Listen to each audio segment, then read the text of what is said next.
Che, mas faz quase um mês que eu tô lendo isso aqui, nada do taxista voltar. Não tem um Galdério velho aqui, che. Cadê o Capitão Rodrigo com um cavalo, uma espada na mão? Não dá. Alguém pode me explicar da onde esse cara tirou essa história, che?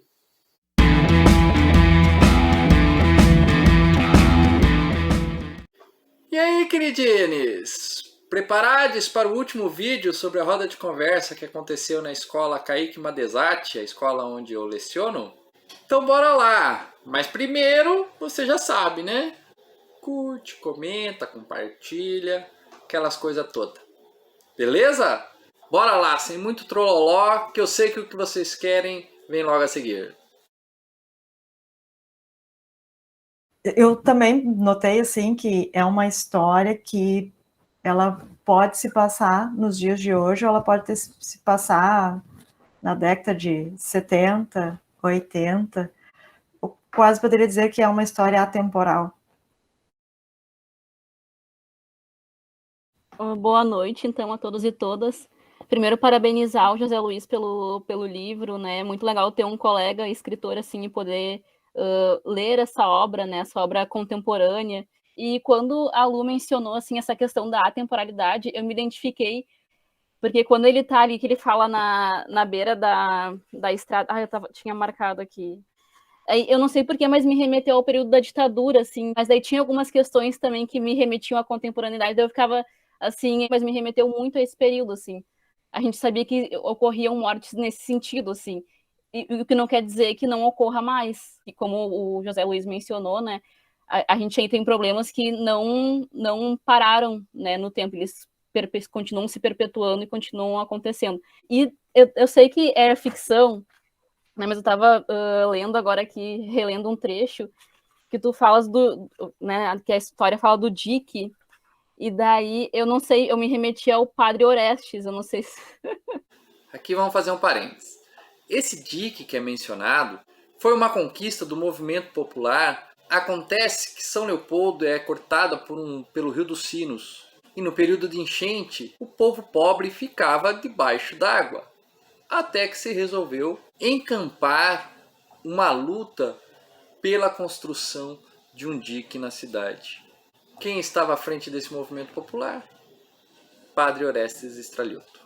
E eu pensei, bah, que legal ter essa figura, né, que é tão importante na cidade, também aqui trazida de alguma forma, né? Mas enfim, só dizer que eu tô gostando bastante e parabéns mais uma vez. Obrigado. É por isso que tem gente achando que é autobiográfico o livro. Tem muito.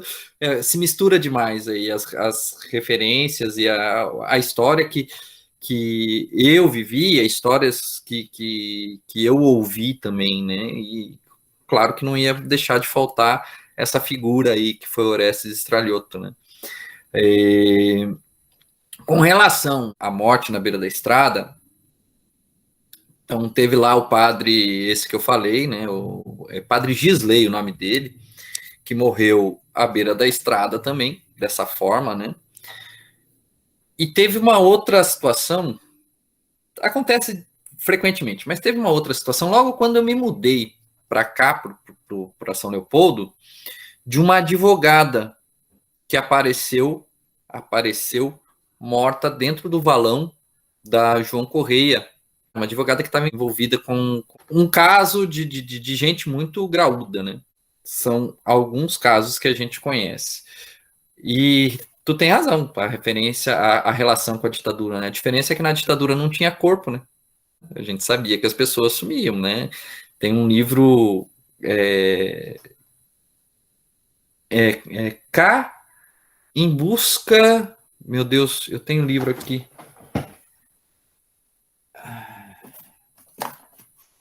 Aqui.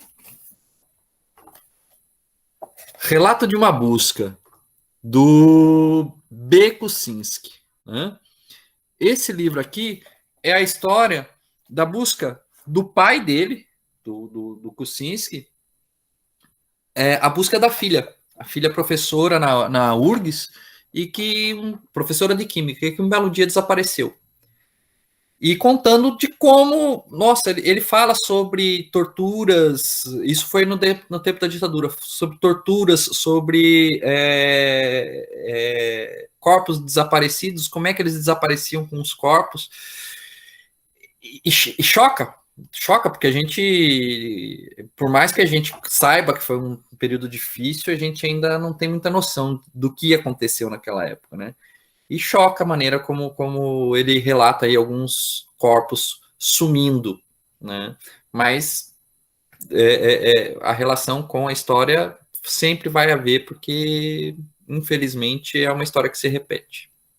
A importância da arte, né? Para que a gente reflita e consiga trabalhar algumas questões. Giovanni, vamos testar o áudio? 1, 2, testando, tá me ouvindo? Perfeitamente. Desculpa, pessoal, tô com um problema na internet, não sei o que é, peço perdão mesmo, mas um abraço aqui da fronteira de Uruguaiana para todos e todas vocês. Pessoal, então, Zé, muito obrigado por todas as catarses que tu me deste nesse livro, né, cara? Porque era cada capítulo eu lia, me instigava mais para ler e assim por diante. O pessoal tá falando muito, o pessoal que leu tá falando muito sobre a realidade de São Leopoldo, sobre o que vocês presenciaram, mas eu não quero dar spoiler aqui, mas tem alguns elementos que me instigaram muito, que ficaram assim, como que o Zé conseguiu pensar isso, entendeu? Porque eu acho que a criatividade, eu vim do teatro, né, então eu acho que a criatividade ela tem que estar muito presente no livro. E tu falaste muito sobre o trabalho, dedicação, de escrever, todo esse processo. Mas e a criatividade? Da onde que vem essa criatividade? Porque a gente sabe que a criatividade também não é só trabalho, também é de observações, também são de situações que acontecem.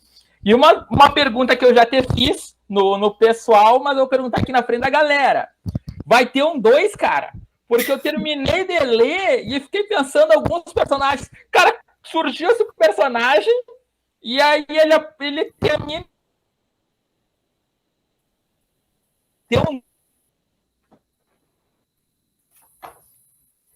Deu uma travadinha no final aí, mas eu entendi. Não, tem gente que tá brava comigo ainda de algumas personagens aí, né? Se a gente nunca assistiu anime, né? Olha lá, o Naruto. Eu queria que o Jiraiya tivesse tido uma história diferente, que o Neji tivesse tido uma história diferente, né? Algumas personagens, infelizmente, o autor acho que não gosta muito, sei lá o que acontece com o autor, que ele acaba, né? Essas personagens cumprem uma outra função ali dentro do jogo, né? Gosto mais da tua proposta do que de umas outras aí, de transformar isso em filme, né? Tem gente que quer transformar o livro em filme. Eu, particularmente, ando meio inimigo disso, né? Transformar livro em filme, porque cada vez mais se olha o filme e se despreza a leitura, né? Mas eu não tenho ideia de fazer uma continuação desse. Tenho ideia de escrever outros livros, outras histórias e tudo mais, né? Continuação desse eu não sei, né? Tem continuações aí que nunca deveriam existir, né? O Lúcifer não deveria ter uma 6ª temporada, por exemplo, né? Lúcifer não, né? A 6ª temporada, Games of Thrones não deveria ter tido um final, né?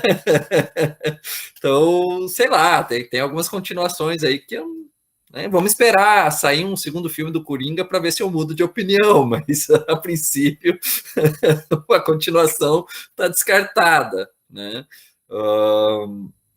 Quanto à criatividade, cara, a minha esposa, embora historiadora, ela está agora se formando em psicologia, então ela traz muitos termos da psicologia e tal, né? E ela gosta muito de usar o termo sinapses. Então, são essas sinapses que a gente não sabe explicar. Assim, vem umas ideias na cabeça, assim, tu joga pro papel. A ideia é essa, joga pro papel. A ideia vai parecer besta até alguém dizer que não é, tá?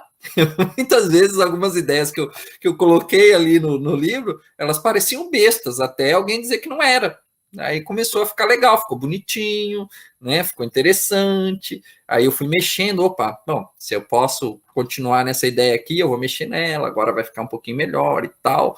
Algumas coisas acabam sendo descartadas, outras são aprimoradas, enfim. Mas o grande segredo é você não tolher a sua imaginação, né? Ah, isso aqui não vai ficar legal. Você não sabe, você não colocou no papel ainda, né? Coloca no papel primeiro, depois que você lê, ficou uma beleza, né? Ficou uma beleza. Então, joga fora, paciência. Mas pelo menos você pôs a ideia no papel ali, você está visualizando ali e você sabe se ficou bom ou não ficou. Isso não, de modo algum, é exclusividade de algumas pessoas, né? Todos nós temos. É que algumas pessoas são têm mais medo de colocar essas coisas no papel e serem ridicularizadas. E, como eu disse, só vai parecer besta até alguém dizer que não é. Acho muito interessante, assim, esse processo de criação. E eu fico imaginando, alguém já viu algum filme aqui em que o personagem principal lá passa o filme inteiro na frente da TV assistindo TV? Passa o filme inteiro no sofá deitado assistindo TV? Não, né? Então, eu acredito que um item principal para esse processo criativo é viver, né? Experienciar coisas, ter experiências, isso deve ser a principal parte do processo criativo. Sair um pouquinho da tela, né, do joguinho, largar o Face um pouquinho de lado e entrar no mundo real. Sabe que com essa quantidade de meme que circula por aí, eu até aconselho não fazer isso. Aconselho o contrário. Pega esses memes e imagina outras situações com eles, né? Eu acho que o meme ele simplifica a ideia, mas ele nos dá outras ideias, né? Cabe a nós pegar lá, se é um feijãozinho com arroz, o meme é um feijãozinho com arroz, colocar mais um temperinho ali, né? Pegar ali e encorpar o bichinho, né? Pôr caldo nesse feijão aí, para que ele se transforme em algo mais elaborado, né? Eu acho que o processo de criação, a gente não pode, de maneira alguma, desprezar nada. Por outro lado, eu te entendo e concordo contigo que a gente também não pode se prender a uma ferramenta ou a uma única fonte ou a um único espaço de convivência. Tá? A escritora tem que estar atento a tudo que passa à sua volta. Se não prestar atenção no que passa à sua volta, não vai conseguir fazer uma história que seja tão verossímil, que seja tão próxima da gente. Porque sem observação, e a Adriana falava no início, né, da minha pesquisa, eu fiz uma pesquisa para fazer essa história, tenho colegas dentro da Polícia Civil, por exemplo, que me ajudaram muito com essa história. Então, você precisa fazer essa pesquisa para escrever. Agora, a maior parte é observar as relações, observar as coisas quando elas acontecem, né? Sem isso, você não consegue, de fato, você não consegue fazer uma história muito crível.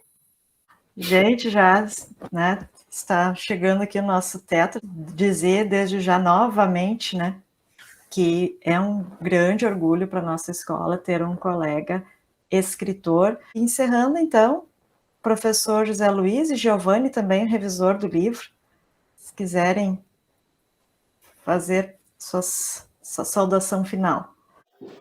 Epa, opa, parou! Nós vamos ouvir sim o que eu e o meu amigo, irmão Giovanni temos a dizer, mas ano que vem preparei um vídeo especial, ou melhor, uma série de vídeos especiais sobre uma conversa que eu tive com ele sobre o meu livro. Vocês vão poder acompanhar a partir de 2022. Para quem está ficando por aqui, um abraço, boas festas e força na peruca, porque a gente ainda tem 2022 para atravessar. Beleza? Um abraço.